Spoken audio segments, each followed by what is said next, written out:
আর চুপ নয়, ফাইল চুরি ইস্যু নিয়ে এবার মমতা বন্দ্যোপাধ্যায়কে চেপে ধরল কেন্দ্র। কি হয়েছে চলুন দেখে নেওয়া যাক। তার আগে আপনাদেরকে অনুরোধ, ভিডিওটি ভালো লেগে থাকলে লাইক, কমেন্ট, শেয়ার এবং সাবস্ক্রাইব করতে একদম ভুলবেন না। চলে আসি বিস্তারিত খবরে। এই রাজ্যের মুখ্যমন্ত্রী কেন্দ্র তদন্তকারী সংস্থার তল্লাশি চলাকালীন যেভাবে আইপ্যাকের অফিস এবং প্রতীক জৈনের বাড়িতে পৌঁছে গিয়েছিলেন এবং সেখান থেকে বেশ কিছু ফাইলপত্র নিয়ে বেরিয়ে এসেছিলেন, তারপর থেকেই বিভিন্ন মহলে প্রশ্ন উঠতে শুরু করেছিল।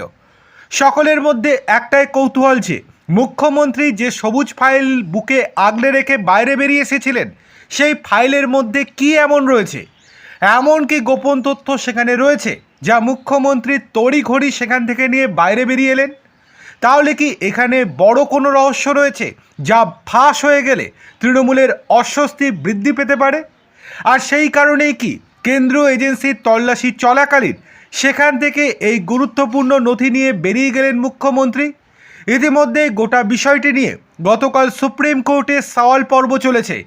আর তার মাঝেই কেন্দ্রীয় বিজেপির পক্ষ থেকে সাংবাদিক বৈঠক করে সেই সবুজ ফাইলের রহস্য নিয়ে মুখ্যমন্ত্রীকে কড়া ভাষায় আক্রমণ করলেন বিজেপি নেতা গৌরব ভাটিয়া। সম্প্রতি এই রাজ্যের মুখ্যমন্ত্রী কেন্দ্রীয় তদন্তকারী সংস্থার তল্লাশি চলাকালীন যেভাবে আইপ্যাকের অফিস এবং প্রতীক জৈনের বাড়িতে পৌঁছে গিয়েছিলেন তা নিয়ে বিভিন্ন মহলে প্রশ্ন উঠতে শুরু করেছিল। সকলের একটাই বক্তব্য, কেন মুখ্যমন্ত্রী সেখানে গেলেন? তল্লাশি চলাকালীন তিনি কি যেতে পারেন? আর কি করেই বা তিনি সেখান থেকে নথিপত্র নিয়ে আসতে পারেন?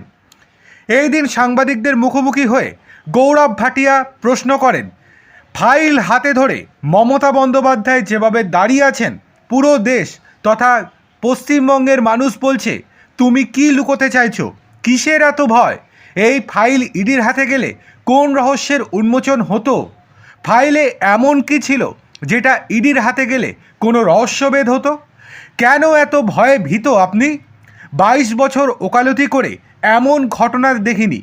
অরাজকতা ছড়াচ্ছেন মমতা বন্দ্যোপাধ্যায়।